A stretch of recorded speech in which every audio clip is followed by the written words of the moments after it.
Hello everyone. ඔයාලා සියලු දෙනාම මගේ YouTube channel එකට බොහොම සාදරයෙන් පිළිගන්නවා. මේ දවස්වල අපි කතා කරන්නේ tenses පාඩම මුල ඉඳන්. අද පාඩමෙන් අපි කතා කරන්නේ මීට කලින් වීඩියෝවේදී සාකච්ඡා කළ වාක්‍ය ටිකම නැතාර්ථයට කොහොමද හරවන්නේ කියලා. මේක සරල පහසු කාර්යයක් වෙන්න පුළුවන්. නමුත් ඔයාට නොදන්න බොහෝ දේ ඉගෙන ගන්න පුළුවන්. ඒ වගේම තාර්කිකව මේක සිද්ධ වෙන්නේ කොහොමද කියලා නිශ්චිතවම දැනගන්න පුළුවන්. පාඩමේ මුල ඉඳන් අවසානයේ දක්වා හොඳින් ශ්‍රවණය කරනවා නම් හොඳින් නරඹනවා නම්. ඉතින් ඔයා තාමත් මගේ channel එක නරඹන්නේ subscribe කරලා නෙවෙයි නම් subscribe කරලම වැඩේ පටන් ගමු නේද? මුලින්ම ඔයා කරන්න ඕනේ මෙන්න මේ විදිහට ක්‍රියාපදයක් නිර්මාණය වෙලා තියෙන තාලය තේරුම් ගැනීම. දැන් බලන්න come කියන්නේ එනවා. ඒක වර්තමාන කාලයට අයිති බහුවචන ක්‍රියාවක්.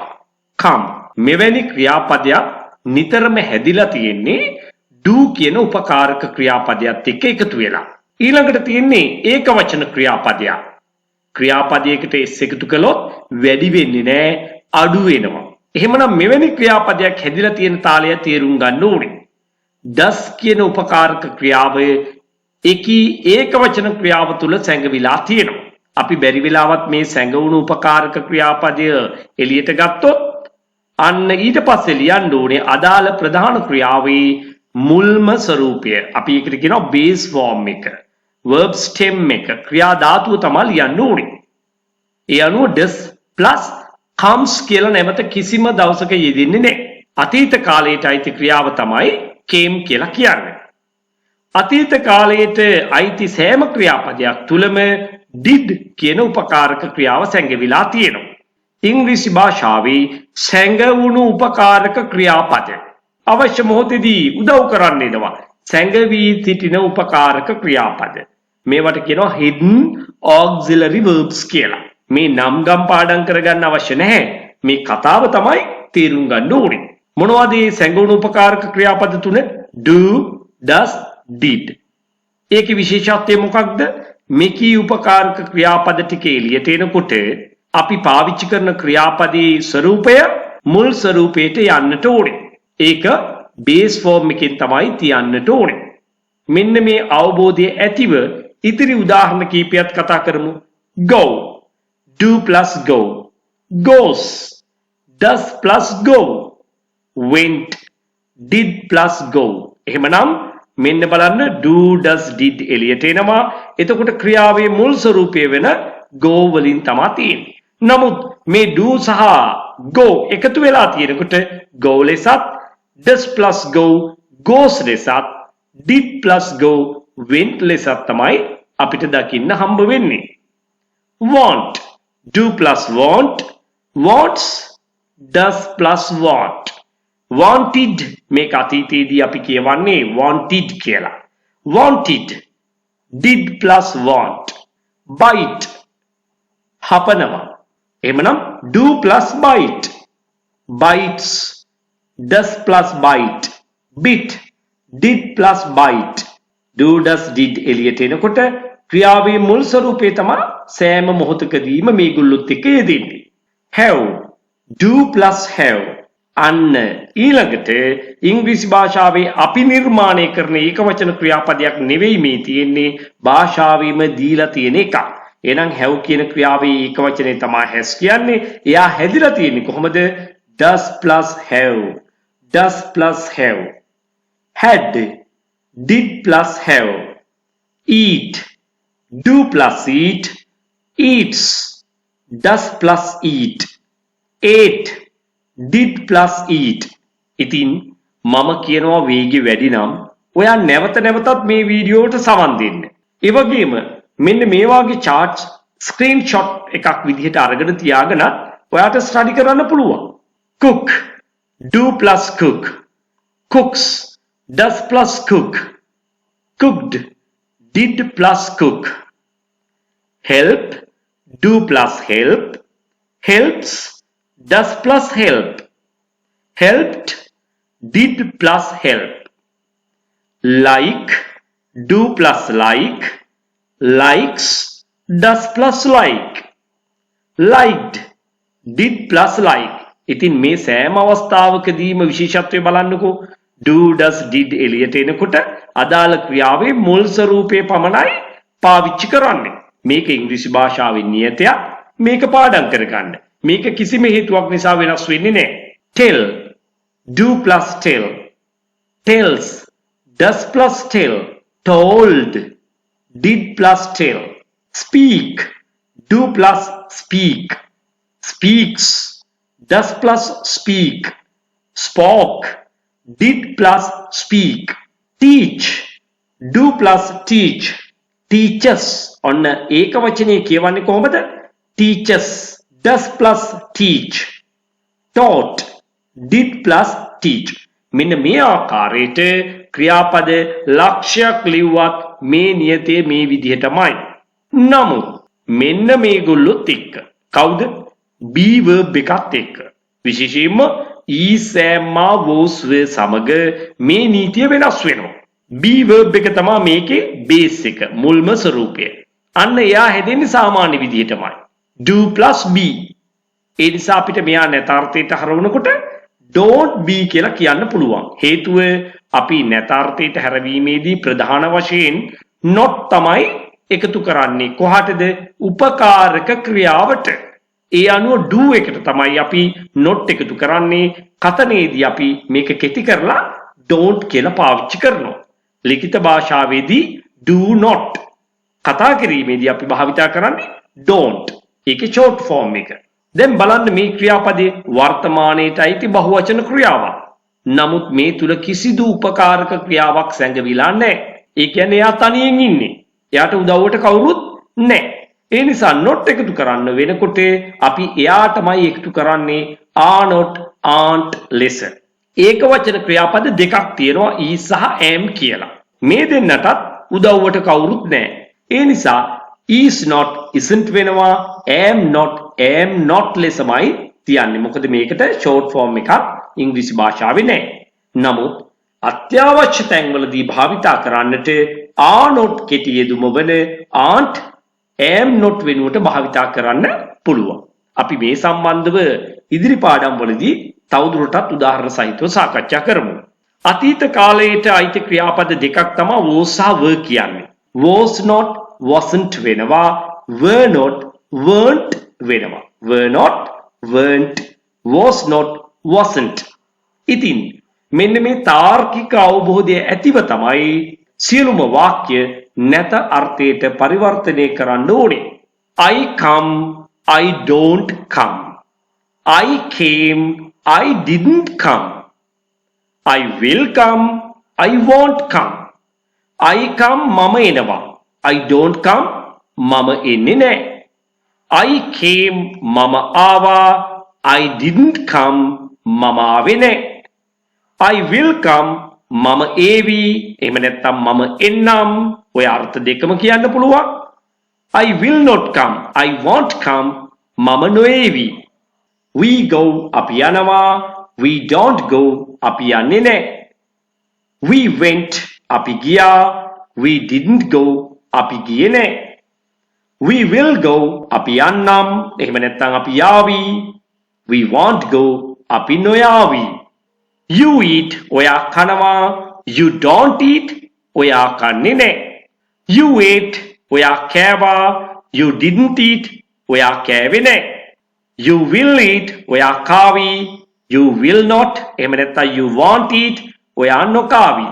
They help, ඔවුන් උදව් කරනවා. ඒගොල්ලෝ උදව් කරනවා. They don't help, ඒගොල්ලෝ උදව් කරන්නේ නැහැ. They helped, ඒගොල්ලෝ උදව් කළා. They didn't help, ඒගොල්ලෝ උදව් කළේ නැහැ. They will help, ඔවුන් උදව් කරાવી. They won't help, ඔවුන් උදව් නොකරાવી. He eats, ඔහු කනවා. He doesn't eat, ඔහු කන්නේ නැහැ. මෙන්න මෙතනදී බලන්න eats නෙගටිව් වෙනකොට ඇයි doesn't eat වෙන්නේ කියලා මීට කලින් කතා කළා. අමතක නම් නැවත වීඩියෝ මුල ඉඳන් බලන්න. එතකොට විතරයි ඔයාට මේක හොඳින් අවබෝධ කරගන්න පුළුවන් වෙන්නේ. He ate, ඔහු කෑවා. He didn't eat, ඔහු කෑවේ නැහැ. He will eat, ඔහු කාවි. He won't eat, ඔහු නොකාවි. She cooks. ඇය උයනවා. She doesn't cook. ඇය උයන්නේ නැහැ. She cooked. ඇය ඉව්වා. She didn't cook. ඇය ඉව්වේ නැහැ. She will cook. ඇය උයාවි. She won't cook. ඇය උයන්නේ නැති වේවි. It bites. ඌ හපනවා. It doesn't bite. ඌ හපන්නේ නැහැ. It bit. ඌ හැපුවා. It didn't bite. ඌ හැපුවේ නැහැ. It will bite. ඌ හපාවි. It won't bite. ඌ හපන්නේ නැති වේවි. Tommy likes. Tommy කැමති. Tommy doesn't like. Tommy කැමති නැහැ. Tommy liked. Tommy කැමති වුණා. Tommy didn't like. Tommy කැමති වුණේ නැහැ. Tommy will like. Tommy කැමති වේවි. Tommy won't like. Tommy කැමති නොවේවි. ඔන්න අපි දැන් have සහ has කොහොමද පාවිච්චි කරන්න කියලා ඉගෙන ගන්න සූදානම් වෙන්නේ. I have මට තියෙනවා මට ඉන්නවා. I don't have මට නැහැ. I had මට තිබුණා. I didn't have මට තිබුණේ නැහැ. එහෙම නැත්නම් මට හිටියේ නැහැ. I will have මට ඉඳීවි මට තියේවි. I won't have මට නොසිතීවි නොතිබේවි. මෙන්න මේ අර්ථ ටික මේකේ තියෙනවා. We have අපිට තියෙනවා අපිට ඉන්නවා. We don't have අපිට නැහැ. We had අපිට තිබුණා එහෙම නැත්නම් අපිට හිටියා. We didn't have අපිට හිටියේ නැහැ අපිට තිබුණේ නැහැ. We will have අපිට තියේවි අපිට ඉදීවි. We won't have අපිට නොතිබේවි නැත්නම් නොසිටීවි. He she it වැනි කතෘපද සමග අපි යොදන්නේ has. He has ඔහුට ඉන්නවා නැත්නම් ඔහුට තියෙනවා. නමුත් මේක නෙගටිව් කරන්නේ කොහොමද කියලා හොඳින් බලන්න. He doesn't have. He doesn't have. එහෙම කොහොමද වෙන්නේ? has කියන ක්‍රියාව ඇතුලේ does සැඟවී ඉන්නවා. මොකද මෙයා ඒක වචන ක්‍රියාපදයක්. සැඟවුණු උපකාරක ක්‍රියාව එළියට එනකොට අදාළ ක්‍රියාවේ බේස් ෆෝම් එක තමයි තියන්න ඕනේ. ඒ නිසා මෙතෙන්ද has ගන්න බෑ නැවත. අන්න ඒකී තර්කය හොඳින් මතක තියාගන්න. එහෙනම් මෙතෙන්ද ගන්න ඕනේ have. He has ඔහුට තියෙනවා ඔහුට ඉන්නවා. He doesn't have ඔහුට නැහැ. He had ඔහුට හිටියා. He didn't have ඔහුට හිටියේ නැහැ. He will have ඔහුට ඉඳීවි. He won't have ඔහුට නොසිටීවි. ඔන්න ඔය විදිහටම තමයි she සමගත් මේ ක්‍රියාපදයේ යෙදෙන්නේ. I want මට ඕනේ. I don't want මට ඕනේ නැහැ. මතකනේ මේක අතීතයේදී කියවන්නේ wanted කියලා. I wanted මට ඕන කළා. I didn't want මට ඕන කළේ නැහැ. I will want මට ඕන වේවි.